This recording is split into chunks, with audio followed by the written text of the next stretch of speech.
ঈদের দিনের 1 নাম্বার কাজ সকালে উঠে ফিতরা বের করতে হবে।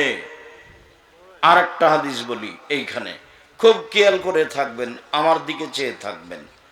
আবু সাঈদ খুদরি রাদিয়াল্লাহু তাআলা আনহু বলেন, কুন্না নুখরিজু যাকাতাল ফিতরে, আমরা ফিতরা বের করতাম সান মিন তামিন, একসা খাদ্য, সান মিন তামরিন, একসা খেজুর, সান মিন জববিন জবি, সান মিন শাইরিন, একসা জব, সান মিন আকিদিন, একসা পনির, সান মিন জববিন, একসা কিশমিশ।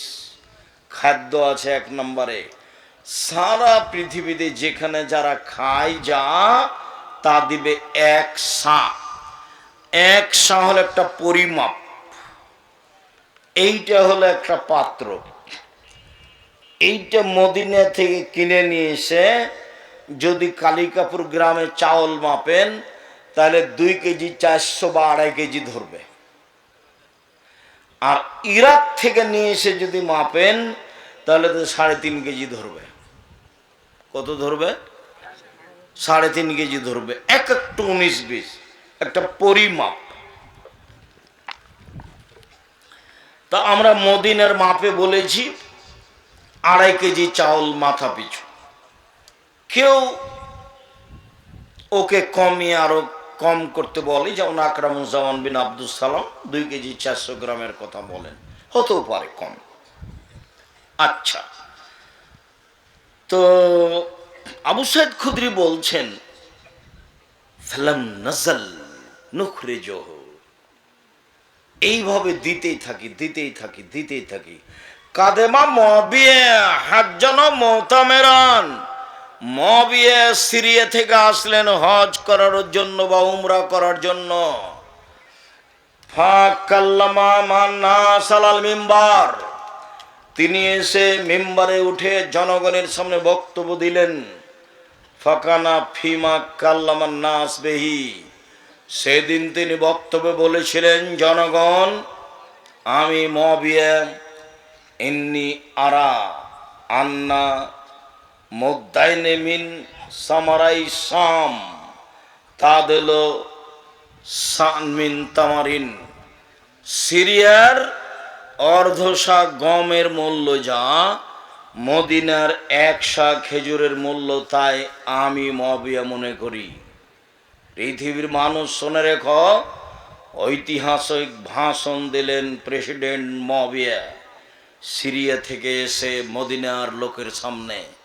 তিনি ভাষণে বললেন, জনগণ শুনে রেখো, আমি মনে করি সিরিয়ার অর্ধশা গম মদিনার 1 সা খেজুরের সমান।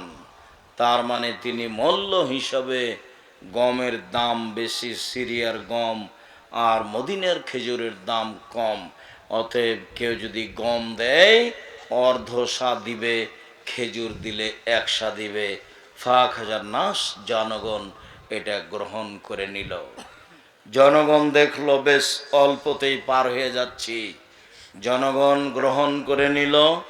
কাল আবু সাঈদ খুদরি বললেন, আমানা, তবে আমি উখরিজুহু কামা কুনতু উখরিজুহু আবাদান মাইস্ত, আমি আবু সাঈদ খুদরি হায়াতে যতদিন বেঁচে থাকবো ততদিন রাসূলের নিয়ম পরিবর্তন করিব না। আমি 1 সাই দিব।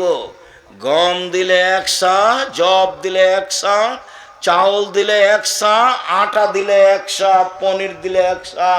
পৃথিবীর যে কোনো খাদ্য বের করলে আমি 1 সাই দিব, তার 19-20 করব না যতদিন আমি হায়াতে বেঁচে আছি।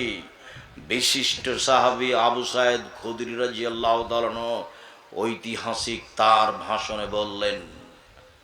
তিনি এক পর্যায়ে তাকে যখন বলা হলো, কালা রাজুলুন মিনাল কওম আওয়া মুদাইন মিন কামহিন, কেন মুআবিয়ার বক্তব্য চলবে না? গম অর্ধশা হলে হবে না কেন? মুআবিয়ার বক্তব্য চলবে না? অর্ধশা গম হলে হবে না? তখন তিনি বলছেন, আরে তিলকে কিমত মবিয়া, এটা তো হলো মবিয়ার মূল্য হিসাব বলছেন। আরে এটা তো হলো মবিয়ার মূল্য হিসাব। লাখ ভালো হলাম ভালো কিয়ামত পর্যন্ত তার কথা গ্রহণ করব না এবং কোনোদিন মানব না। দেশের প্রেসিডেন্ট সিরিয়ার মবিয়া রাসূলের হাদিসের বিপরীত বুঝেছেন আবু সাইদ খুদরি, যার কারণে তার সামনে উল্টে দিলেন আবু সাইদ খুদরি, বিশিষ্ট সাহাবী। আমি আব্দুর রাজ্জাক বিন ইউসুফ জাতিকে বলে যাচ্ছি, জাতির উদ্দেশ্যে রাসূল সাল্লাল্লাহু আলাইহি ওয়াসাল্লামের কথা বলে যাচ্ছি, যতদিন দেহে শ্বাস থাকবে ততদিন এক সাই ফেতরা বের করবেন ইনশাআল্লাহ। ভবিষ্যতে কোনোদিন মূল্য বের করবেন না। সারা পৃথিবীর মানুষ যদি মূল্য দেয় তবু আপনি একাই দিবেন ফেতরা শস্য। কাবা ঘর, মক্কা, মদিনা, সৌদি আরব, কুয়েত, কাতার, বাহরাইন, সারা পৃথিবীর মানুষ যদি টাকা দেয় তবু আপনি শস্য দিবেন। আমি আব্দুর রাজ্জাক বিন ইউসুফ বলছি, আমার দেহে সংস্থা গেলেন আমি এক সা ফেতরাই দিব। সারা দুনিয়ার মানুষ যদি টাকা দেয় তবু টাকা দিয়ে ফেতরা আদায় হবে না। আমি বলেছিলাম কাবা ঘর কেন, সারা পৃথিবীর মানুষ যদি মাস্ক পরে করোনা থেকে বাঁচার জন্য আমি আব্দুর রাজ্জাক বিন ইউসুফ করোনা থেকে বাঁচার জন্য মাস্ক ব্যবহার করব না। সারা পৃথিবীর সব মসজিদে যদি 3 ফুট পর পর সালাত হয়, আমি যদি আমার মসজিদে বাইতুল হাম জামে মসজিদে 3 ফুট পর পর সালাত আদায় করতে হয় বলে জরুরি ঘোষণা হয়, তাহলে আমি বাড়িতে সালাত আদায় করব আহাল পরিবার নিয়ে, পায়ের সাথে পা মিলিয়েই পড়ব, 3 ফুট পর পর পড়ব না। কোনো দিন পরিবর্তন হওয়া লাগেনি। যারা এবার বলছিল জোর করে, এমন করে মুখখান চুপসি লেগে গেছে, কথা বলে না। আরে মাওলানা সাহেব, তোমার সুলিও হয়নি, ফাঁসিও হয়নি। পৃথিবীর কোন সরকার কোন আলেমকে ফাঁসি দেয়নি। আলেম মাওলানা সাহেব আগে বলছেন এই 3 ফুট পর পর, 3 ফুট পর পর। ধর্ম কি তোর আপের? 3 ফুট পর পর কিসের? মাস্ক এখন লাগান, এই যে বালু আছে, ধুলা আছে, রাত দিন এখন মাস্ক ব্যবহার করেন, সব সময় করেন মাস্ক ব্যবহার, ধুলা বালু আছে নাকে ঢোকে। করোনা থেকে বাঁচার জন্য মাস্ক ব্যবহার করবেন কেন? করোনা আমার জন্য হবে কি না পৃথিবী সৃষ্টির 50,000 বছর পূর্বে লেখা আছে। যেদিন করোনার এই ঘোষণা হলো সেদিন আমি বললাম, কারো করোনা হলে আমি আব্দুর রাজ্জাক বিন ইউসুফ তার সাথে এক প্লেটে খেতে প্রস্তুত। কারো করোনায় যদি মরণ হয় আমি তার গোসল দিব, জানাজা দিব। তাতে যদি আমার করোনা হয় আমি বলবো না তার গোসল দিয়েছে এই জন্য আমার করোনা হয়েছে, আমি বলবো পৃথিবী সৃষ্টির 50,000 বছর পূর্বে আমার নামে করোনা লেখা হয়েছিল, তাই এই জন্য আমার হয়েছে। নইলে মেডিকেলে ওই সম্পর্ক দেখেছেন যে ছেলে মেয়ে পাশে যাচ্ছে না, করোনা ধরে নেবে সেই জন্য। আবার কোন কোন জায়গা দেখাচ্ছে যে ওর স্ত্রী ওর গায়ের সাথে আছে লেগে, তো ওকে করোনা হয় না। আবার ও যা খেয়েছে তার নিচে ফেলে দেওয়া হয়েছে, ফকির খাচ্ছে, ওকে করোনা হয় না। সব পাগল, ধর্মকে পাগল পেয়েছে। মানুষের ভাগ্য কখন লেখা হয়েছে? পৃথিবী সৃষ্টির 50,000 বছর পূর্বে। সেদিন আল্লাহ রসুল বলছেন, কাতাবা হায়াতাহা মাউতাহা রিজকাহা মাসায়াবাহা। সেদিন মরণ, জীবন, রুজি, রোগ ব্যাধি, করোনা লেখা হয়ে গেছে। সতর্কতার সাথে মানুষ যদি বেঁচে যেত তাহলে ঢাকা যমুনা ফিউচার পার্কের মালিক করোনায় মরতো না। কেন? তারা দেশের পানি খায় না, তারা দেশের পানি খেত না। ও 50 কোটি 100 কোটি হলে তো হয়ে যায় সাগরের উপর একটা বাড়ি। ও তো কয়েকশো কোটি টাকার মালিক, কয়েক হাজার কোটি টাকার মালিক। বসুন্ধরায় জমি আছে কত হাজার শতক সে নিজেই জানে না। 1 শতকের দাম 1 কোটি টাকা। তো নেন এবার টাকা কম মানে টাকা কোনো ব্যাপারই নয়, এদেশের পানি খাবে কেন? সম্মানিত দিনী ভাই বোন, কোনোদিন তার দাম দিয়ে জীবিকা নির্বাহ করার চেষ্টা করবেন না, ভাগ্যের উপরে বাঁচার চেষ্টা করবেন। আবু সাইদ খুদরির জোরালো বক্তব্য মনে রাখবেন, এক সাই শস্য হতে হবে, জীবনে কোনোদিন মূল্য দিয়ে ফেতরা আদায় হবে না। চলেন দ্বিতীয় কাজ হলো গোসল। আলীকে বলা হলো গোসল, তখন আলী বললেন গোসল করা উত্তম জুমার দিন, কুরবানির দিন, ফিতরার দিন, আরাফার দিন। গোসল। 3 নম্বর কাজ হলো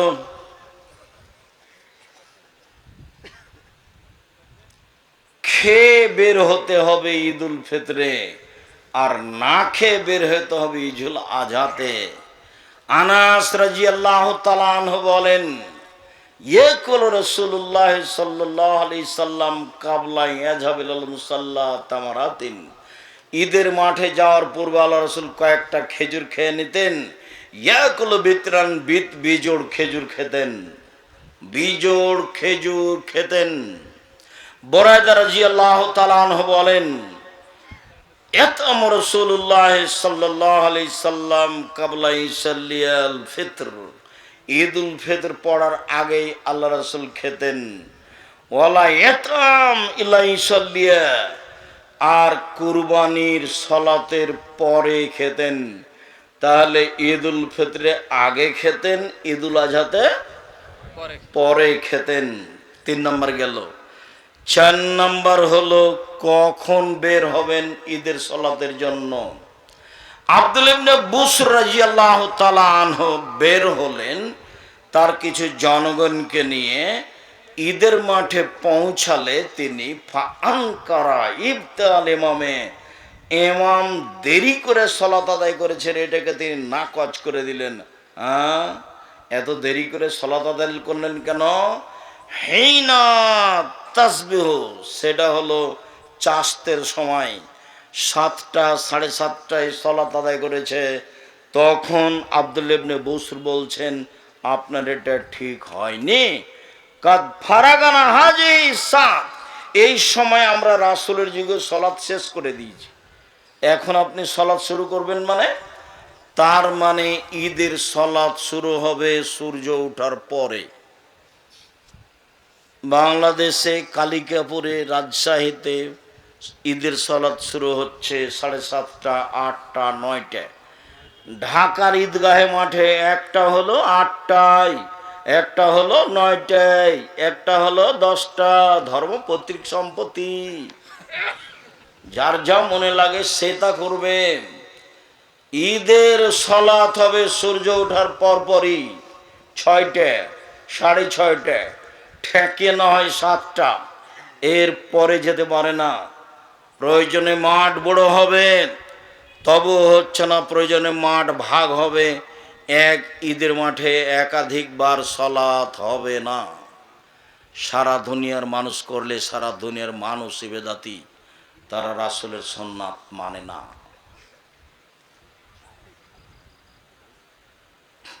কথা আরো আছে, খুব খেয়াল করে থাকতে হবে। এই ছেলে, সম্মানিত দিনী ভাই বোন, কখন বের হবেন, কিভাবে বের হবেন? পায়ে হেঁটে।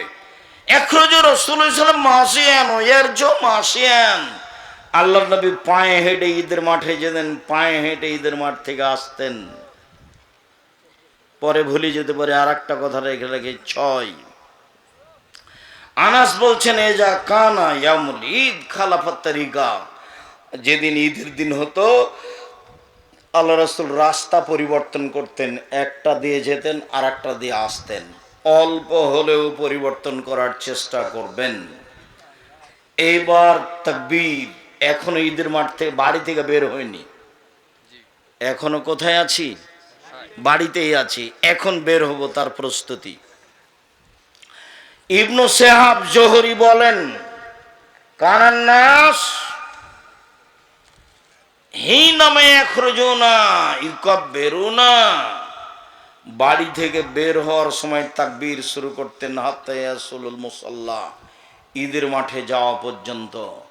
বাড়ি থেকে বের হওয়ার সময় বলতেন ঈদুল ফিতরে আল্লাহু আকবার আল্লাহু আকবার লা ইলাহা ইল্লাল্লাহ আল্লাহু আকবার আল্লাহু আকবার ওয়ালিল্লাহিল হামদ, আল্লাহু আকবার কাবীরা আলহামদুলিল্লাহ কাসীরা সুবহানাল্লাহ বুকরাতাও আসিলা। এই দুয়ার আমি কোনোদিন প্রমাণ পেশ করতে পারিনি, যার কারণে এটা বলি না। এমনি বলবে সুবহানাল্লাহ আলহামদুলিল্লাহ আল্লাহু আকবার বলবে, অন্যথায় এটা বলবে আল্লাহু আকবার লা ইলাহা ইল্লাল্লাহ আল্লাহু আকবার ওয়ালিল্লাহিল হামদ। হাত্তা ইয়াকসুরুল ইমাম, ইমাম যখন সালাতের জন্য বের হবে তখন এটা বন্ধ হয়ে যাবে। সারাদিন চলবে, তার এটা নিশ্চিত বিবরণ পাওয়া যায় না।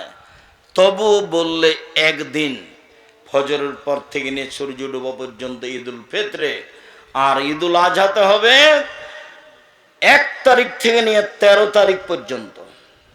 ওটা লম্বা হয়ে গেল। ওই 10 দিন যে খুব দামি দিন, কি দিয়ে দাম পার করবেন? দামি যে তো কি দিয়ে দাম দিবেন? 1 তারিখ থেকে 13 তারিখ পর্যন্ত চলবে আল্লাহু আকবার লা ইলাহা ইল্লাল্লাহ আল্লাহু আকবার ওয়ালিল্লাহিল হামদ। খালি যারা হজ করতে গেছে তারা নাহি খালি বলছে লাব্বাইক আল্লাহুম্মা লাব্বাইক লাব্বাইক লা শারীকা লাক লাব্বাইক ইন্নাল হামদা ওয়া নি'মাতা লাকাল মুলক লা শারীকা লাক। তোমার দরবারে উপস্থিত, আমরা তোমার দরবারে উপস্থিত, প্রশংসা তোমার, অনুগ্রহ তোমার, রাজত্ব তোমার, কোনো শরীক নাই তোমার। লাব্বাইক আল্লাহুম্মা লাব্বাইক লাব্বাইক লা শারীকা লাক লাব্বাইক ইন্নাল হামদা ওয়া নি'মাতা লাকাল মুলক লা শারীকা লাক। ওরা না এটা বলছে, আমাদের বলার কিছু নেই, আমরা একবারে মাঠ ঘাট একাকার করে দেবো।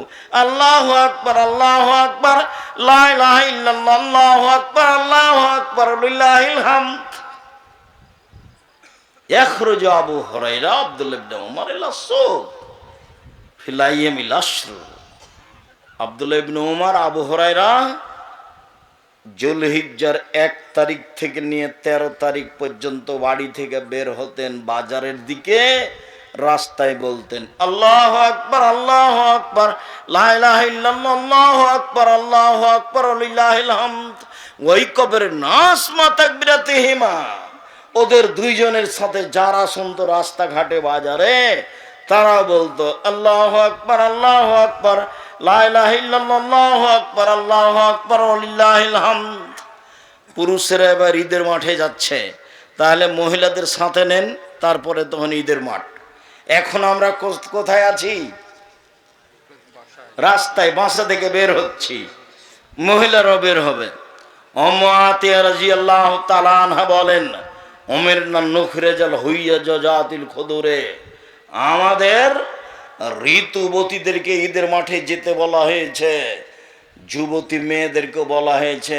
ভালো মহিলা তো ঈদের মাঠে যাবেই, ঋতুবতীও যাবে। আব্দুর রাজ্জাক সাহেব কালিকাপুরে মহিলাদের ব্যবস্থা নেই বলে ওরা কি আরে ধানের কি আরে দাঁড়াবে মাঠে, রাস্তায় দাঁড়াবে। গ্রামবাসী করে না কেন? সাথে সাথে করতে 24 ঘন্টার মধ্যে মহিলাদের জন্য ঈদের ব্যবস্থা করতে হবে। সব কিছু হয়, এটা হয় না।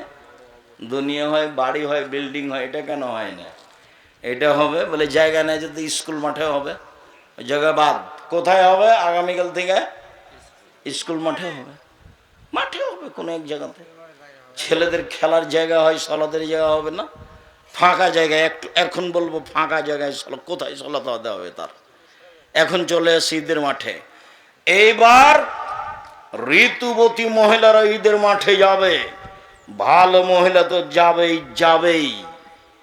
সলাতের সময় ঋতুবতী মহিলারা পৃথক হয়ে থাকবে। ইয়াশহাদনা জামাতাল মুসলিমিনা দাওয়াতাহুম, তারা মুসলমানদের তাকবীরের দুয়াতে শরীক হবে এবং বক্তব্য শুনবে। ইকাব্বিরনা মান নাস, ঋতুবতী হায় জ্বালা মহিলারা বলবে লাব্বাইক আল্লাহুম্মা লাব্বাইক লাব্বাইক লা শারীকা লাক লাব্বাইক। মহিলারা বলবে আল্লাহু আকবার লা ইলাহা ইল্লাল্লাহ আল্লাহু আকবার ওয়া লিল্লাহিল হামদ ঋতুবতী হাই জলা মহিলারা বলবে আল্লাহু আকবার, আল্লাহু আকবার, লা ইলাহা ইল্লাল্লাহ, আল্লাহু আকবার, আল্লাহু আকবার, লিল্লাহিল হামদ। তো তাহলে মধ্যেখানে কথা বলেনি, এখন মহিলার হজ তো ওও তো অরত ঋতু হয়ে গেছে, তাহলে ওও বলবে লাব্বাইক আল্লাহুম্মা লাব্বাইক, লাব্বাইক লা শারীকা লাক, লাব্বাইক ইন্নাল হামদা ওয়া নি'মাতা লাক লা শারীকা লাক। ঋতু অবস্থায় কোনো মহিলা কাবা ঘর তওয়াফ করতে পাবে না, এটা বন্ধ থাকবে। সালাত তালবিয়া চলবে। ঋতুবতী মহিলারা হজ করতে গিয়ে ঋতু শুরু হয়ে গেলে, হাইজ শুরু হয়ে গেলে কাবা ঘর তওয়াফ করা নিষেধ, সালাত আদায় করা নিষেধ, এই দুটা কাজ বন্ধ। বাকি কোরআন মাজিদ পড়বে, হাজিরা যা করে তাই কোরআন মাজিদ ধরে পড়বে। হাই জলা মহিলা কেন হাজিরা ধরে পড়ছে? আল্লাহ রসুল বলছেন ইসলাম হাজ। আয়েশা কার্য কেন? বলে এই যে আপনারা তো উমরা নিয়ে যাবেন, হজ নিয়ে যাবেন, আমার এখন হাইজ হয়েছে, আমার তো উমরা হলো না, আমি এখন কি করি? তাই আমি কাঁদছি। আর এগুলো তো আদমের মেয়েদের উপরে ফরজ করা হয়েছে, তুমি চিন্তা করো কেন? হ্যাঁ, ইসলাম হাজ, হাজিরা যা করে তুমি তাই করো। তুমি কাবা ঘর তওয়াফ করবে না আর সালাত আদায় করবে না, বাস হাজিরা যা করে তাই করো। হাজিরা বলে লাব্বাইক, তুমিও বলো লাব্বাইক। হাজিরা বলে সুবহানাল্লাহ, তুমিও বলো সুবহানাল্লাহ। হাজিরা কোরআন তেলাওয়াত করো, তুমিও কোরআন তেলাওয়াত করো, যা আছে সবই করো, শুধু দুইটা কি বলেন তো? দুইটা কি? এক সালাত আর তওয়াফ, এটা করতে পারবে না। ঋতুবতী মহিলার ঈদের মাঠে যাবেই। একজন মহিলা বলল রাসূল এহদারা লাইসা লাহা জিলবাব, আমাদের অনেকের মহিলাদের না কারো কারো চাদর নাই, তো কি গায়ে দিয়ে যাবে? দেখছেন চাদর লাগবে। উপস্থিত বৈঠকের মুসলিম বোন, আপনি ওভাবে এসছেন কেন? ছোট ব্লাউজ পরে দেবরের মোটর সাইকেলে এসছেন আপনি? ছি ছি ছি ছি, দেবরকে ওভাবে ভালোবাসছেন কেন? দেবর আপনার দেবর, তাকে মূল্যায়ন করতে হবে, এই কথাই ঠিক। কিন্তু ভালোবাসা দিয়ে আদর করে কথা বলে মজাক করে তাকে সম্মান করতে হবে, এ কথা ঠিক নয়। আমাদেরও বাড়িতে আছে পুরুষ নারী, ও একজন আর একজনকে জানে না। আমার একটাই ছোট ভাই মুস্তফা কামাল, একটাই, আমরা দুই ভাই। এখন পর্যন্ত মুস্তফা কামাল জানে না যে ওর ভাবি কেমন, অথচ আমাদের বাড়িতে আছে, থাকছে, খাচ্ছে। ওই কিছুদিন থেকে একটু কমেছে, এই অল্প কদিন থেকে, 2, 4, 5, 7 বছর থেকে হতে পারে। সম্মানিত দিনী ভাই বোন, ওটা ব্যক্তিগত ব্যাপার। যখন মানুষ নিজ স্বাধীনতা, নিজের মান সম্মান বিবেচনা করে কোনো মহিলা, তখন সে পথঘাট বের করে নেয়। কোনো মহিলা যখন নিজের পর্দাকে নিজে রক্ষা করব মনে করে, তখন কি করে নেয়? পথঘাট বের করে নেয়। কিছু কঠিন হতে পারে, হয় স্বাভাবিক। সম্মানিত দিনী ভাই বোন, কোথায় আছে এবার? ঈদের মাঠে। ঈদের মাঠে এবার চলেন, ঈদের মাঠে যাই। ইখরাজ রাসূলুল্লাহ সাল্লাল্লাহু আলাইহি ওয়াসাল্লাম ইলাল মুসাল্লা তুহমালুল আনাজা, একটা লাঠি সাথে নিয়ে যাওয়া হতো। ফানসে বাবাইনা ইয়াদাইহি, লাঠিটা সূত্রা হিসাবে গেড়ে দেওয়া হতো। ফাইসাল্লি আলাইহা, আল্লাহ রাসূল সে লাঠির দিকে মুখ করে সালাত আদায় করতেন। ওয়ানা যালিকা লা ফাদা ফিহা ইস্তাতার বিহি, লাঠি গাড়া হতো কেন? ঈদের মাঠে কোনো কিছুই ছিল না যা সামনে রেখে সালাত আদায় করা যায়, এই জন্য ফাঁকা জায়গায় ঈদের সালাত হতো। এই জন্য শুনুন, খুব ভালো করে শোনেন, আল্লাহর নবী ফাঁকা জায়গায় যাচ্ছে ঈদের সালাত আদায় করতে, মসজিদে নববীর উপর দিয়ে যাচ্ছে। মসজিদে নববীর এক সাইডে বসবাস করেন। মসজিদে নববী এমন মসজিদ যেখানে 2 রাকাত সালাত আদায় করলে অন্য মসজিদের চেয়ে 1000 গুণ বেশি নেকি হবে। এই মসজিদে পাড়া দিয়ে, পা দিয়ে, ওর ওপর দিয়ে হেঁটে 500 গজ দূরে গিয়ে ফাঁকা জায়গায় সালাত আদায় করছেন, সেখানে কোনো কিছুই নেই। অতএব ঈদের মাঠকে বাসর ঘর করে সাজানো হারাম। ঈদের মাঠ মেহরাব তৈরি করা হারাম, ঈদের মাঠে মিম্বার তৈরি করা হারাম, বিদাত। ঈদের মাঠে বাঁশ দিয়ে সাজানো বাসর ঘর করা, 3-4 বার সলাতের জন্য ঢাকার সেই জাতীয় ঈদগাহের মতো, এগুলো সব কাবিরা গুনাহ, হারাম। আব্দুর রাজ্জাক সাহেব দুনিয়াবাসী করছে, যে শুধু দুনিয়াবাসী নয়, সারা পৃথিবী করবে। শিরক আর বেদাত মানুষের কাছে প্রিয় হয়ে যাবে। শিরক আর বেদাত মানুষের কাছে কি হয়ে যাবে? প্রিয় হয়ে যাবে। ও তো কোনো সময় বলবে না যে এভাবে কিয়াম করে, এভাবে মিলাদ করা বিদাত। ও তো ইবাদত মনে করে করছে। আপনি আহলে হাদিস মানুষ, আপনি কি কম করেন? আপনি তার চেয়ে বেশি করেন বিদাত। ওর 10টা চলে, তো আপনার যদি একটা চলে তো তার 10টা চলবে। আপনি তো বেদাত করতে খুব মজবুত।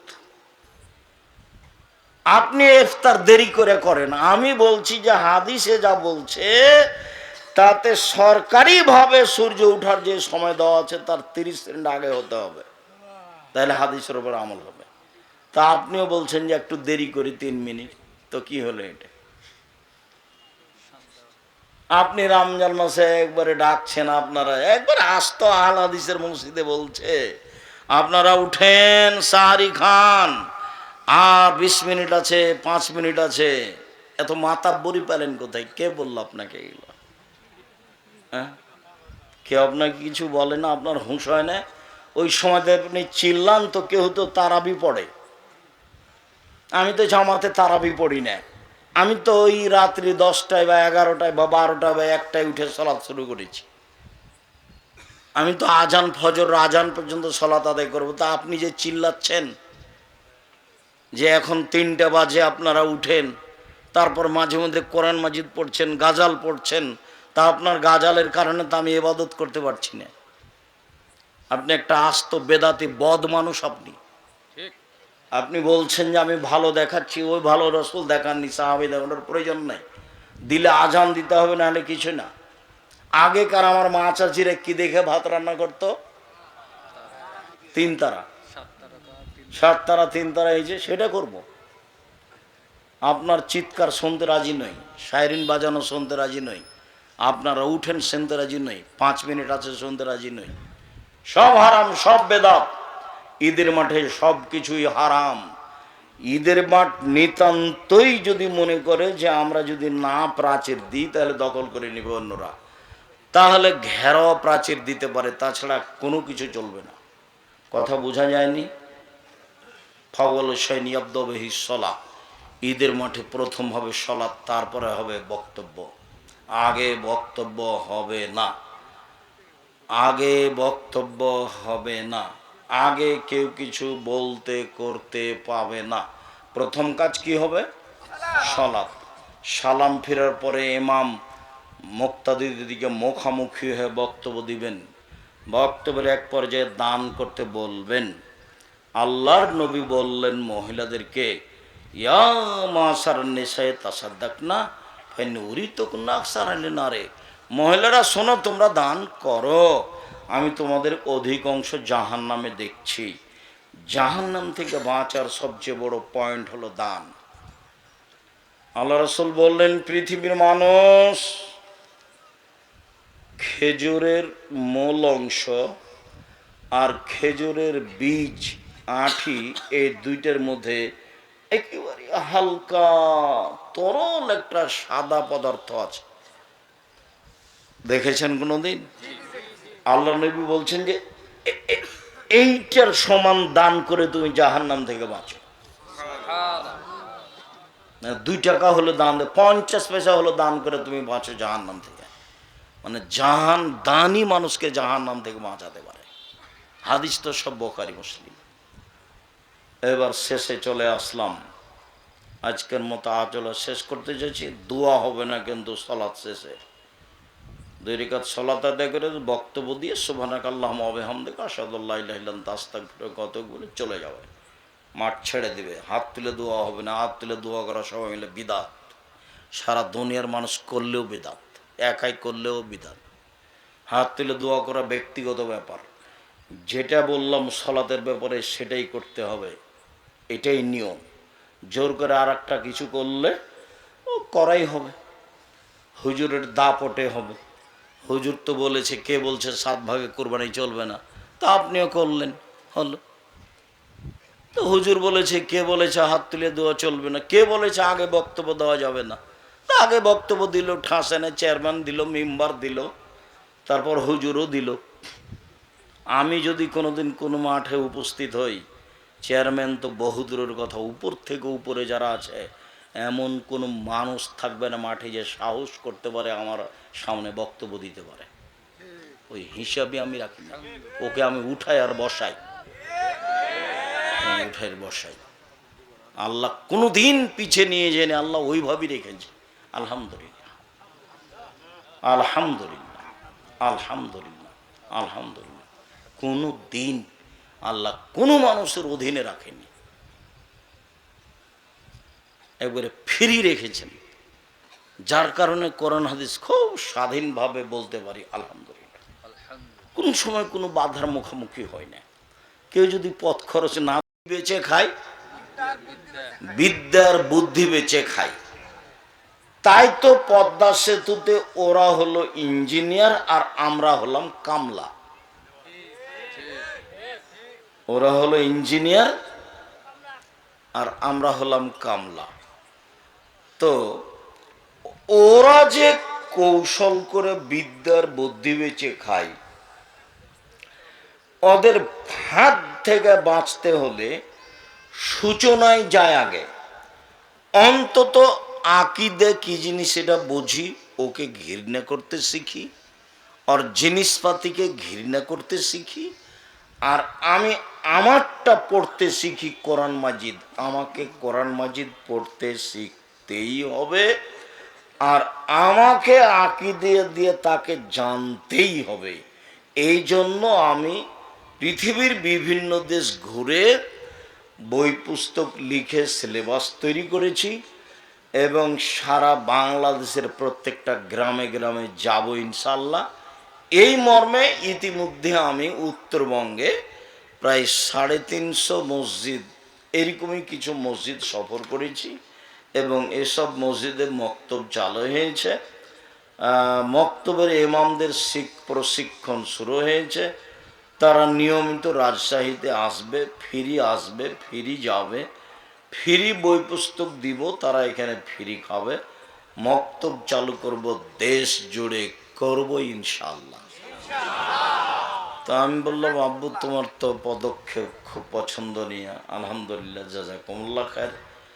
তুমি পদক্ষেপ শক্তভাবে গ্রহণ করো, আল্লাহ সাহায্য করবেন ইনশাআল্লাহ। সেই সুবাদেরই আজকেও প্রোগ্রাম সম্মত দাওয়ায়ে আল্লাহর পক্ষ থেকে। যেহেতু দাওয়ায়ে আল্লাহর পক্ষ থেকে আমিও এক সাথ দিয়ে একমত হয়ে আমি তাদের দাওয়ায়ে আল্লাহর প্রত্যেকটা কাজে আমি পরামর্শ দিতে বা তাদেরকে সহযোগিতা করতে বা তাদের সাথ দিতে আমি প্রস্তুত আছি ইনশাআল্লাহ। তার মধ্যে প্রোগ্রাম 1 নম্বর। এই মর্মে তারা জামিয়া সালাফিয়া থেকে থাকা খাওয়ার সুবিধা নেই, যে টাকা আপনাদের। ইমামদের যাওয়া আসার সুবিধা নেই, যে টাকা আপনাদের। জামিয়া সালাফিয়াতে সেসব যে লোক ইমামেরা যায় সারা দেশ থেকে, সেখানে যে খরচ আছে, আমাদের ওখানে টাকার নাই, তাকে টাকশাল নেয়, আমরা টাকা বানাই না। মানুষে আপনারা 10 টাকা 20 টাকা দেন, সেই টাকাই এই টাকা। তো যার কারণে প্রোগ্রামগুলি আমি শক্তভাবে করতে বলেছি। আমি আর দাওয়ায়ে আল্লাহর প্রোগ্রামেই যাব মর্মে আজকে আমি বলছি, আমি জানি না ছেলেরা প্রস্তুত আছে কি না। সব ছেলেগুলিকে আমি সামনে আসতে বলছি। আপনাদের কাছে ছেলেরা যদি আসে তো আপনি 10 টাকা হলেও দিবেন, ফেরত দিবেন না সামনে। আর ইনশাআল্লাহ আল ইয়াদুল উলিয়া খায়রুম মিন ইয়াদিস সুফলা, দেওয়া হাতটা ভালো নেওয়া হাতের চেয়ে।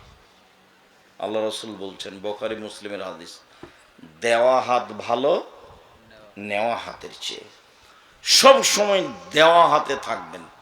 তোমরা দাওয়াল ছেলেরা আছো তো সবাই যাও, ভিতরে যাও, আপনাদের সামনে যাবে 2-1 মিনিট 2-4 মিনিট, আমি কথার মধ্যে আছি, যেটা কথা বলতে চেয়েছি সেটা বলবো। আমি একটা কথার মধ্যে আছি, 4টা কারণে আমি কম বয়সের মেয়েকে বিবাহ করিনি।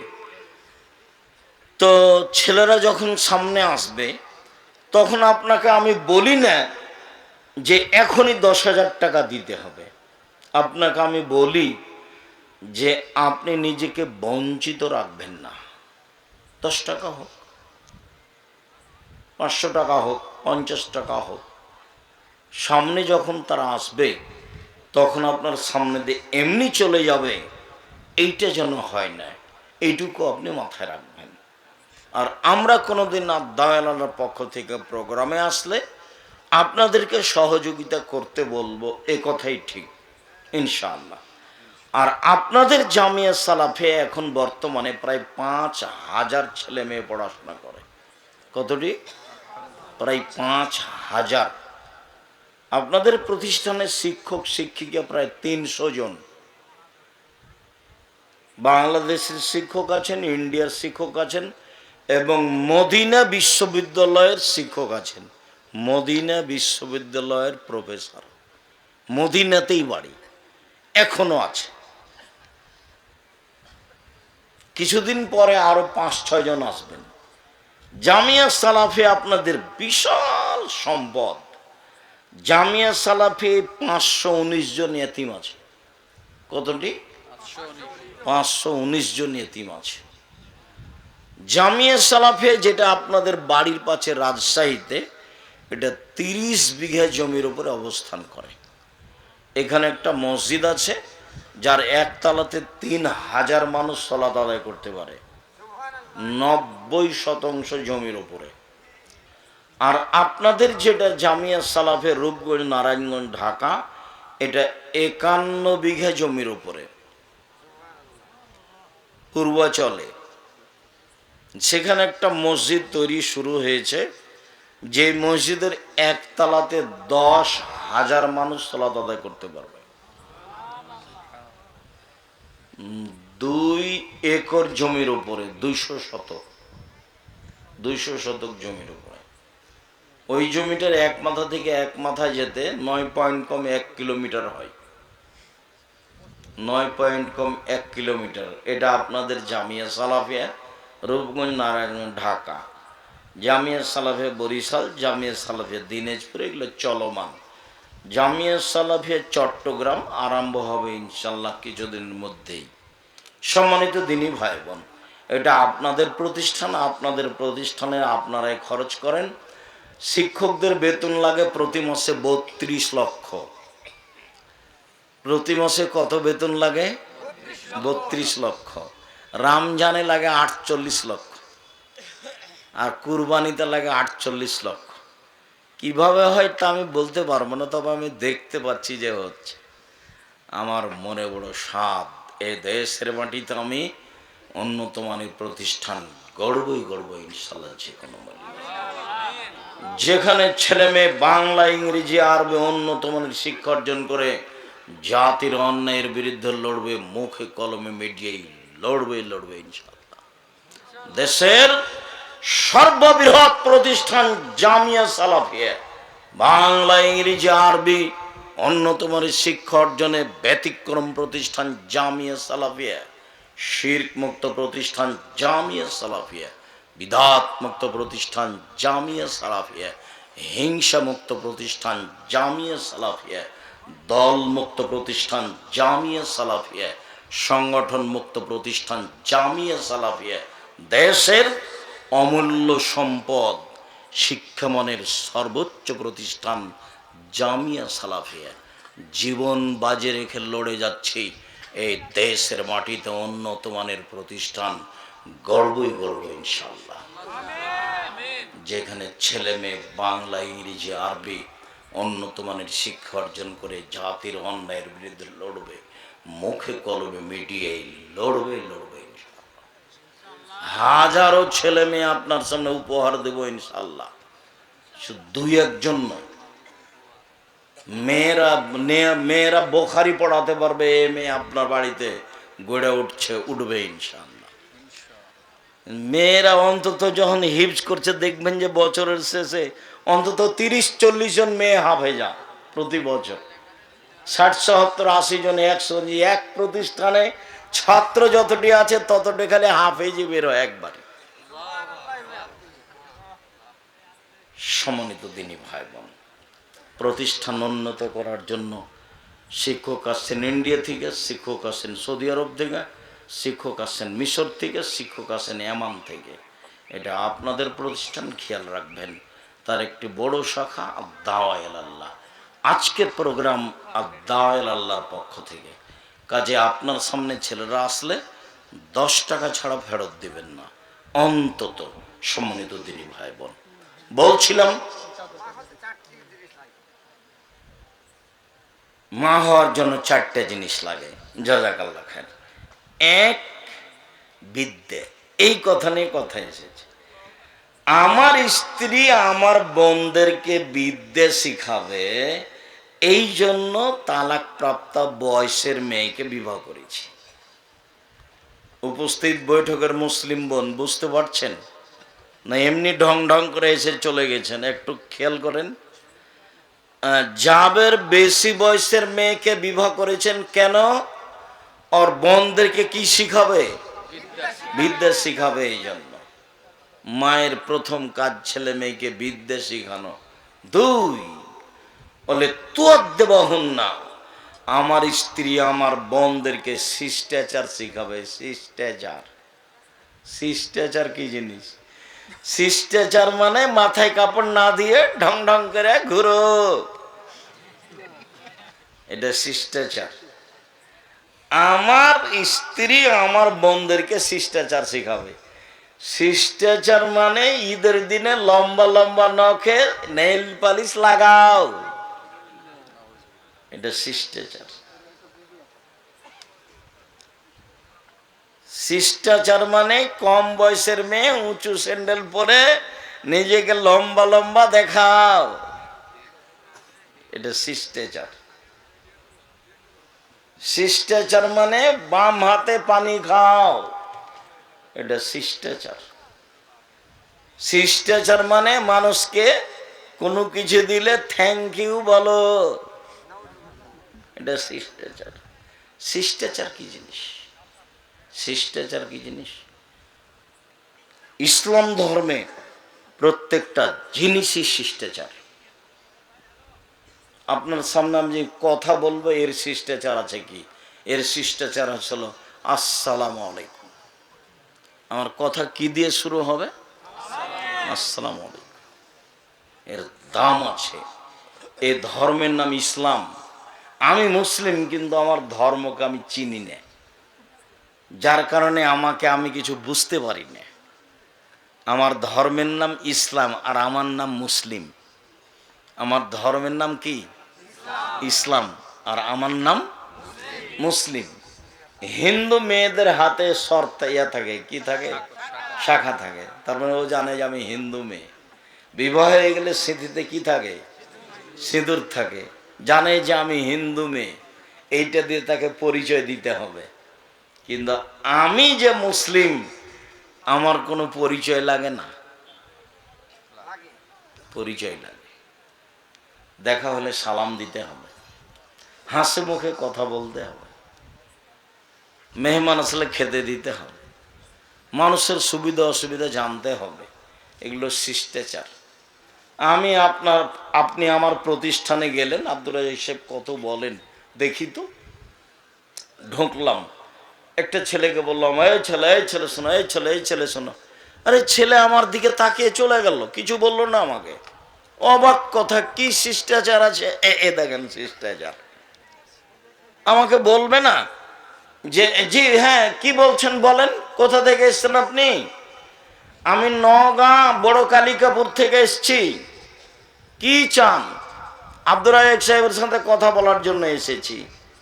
ও আচ্ছা আচ্ছা, চলেন ওইখানে ওইখানে আছেন উনি, চলেন আপনাকে আমি রেখে আসি। আর নাহলে ওখানে আছেন। তাহলে ছেলেটার কি বুঝবো আমরা? শিষ্টাচার। আমি বলতে থাকলাম, হাঁটতে থাকলো, দামই দিল না। এটা শিষ্টাচার? আর নির্বাচনে নেমেছে, মিছিল রাস্তাতে বের করছে, আপনার গাড়ি যদি সামনে পড়ে আর যদি একটু আপনার দিকে ওর দিকে চেপে যান, আপনাকে চোখ দেখায় কেমন? ওটা কি শিষ্টাচার? অমুকের চরিত্র ফুলের মতো পবিত্র। বোকা ছেলে, তোমার একটু ইতস্তবোধ হয় না? তুমি পড়াশোনা করেছো বলে তোমার মাথা দেখি সবই পায়খানা আছে। তুমি একটু কল্যাণ বুঝো না? তোমার কোনো হিতাহিত জ্ঞান নেই। কিসের পড়াশোনা করেছো তুমি?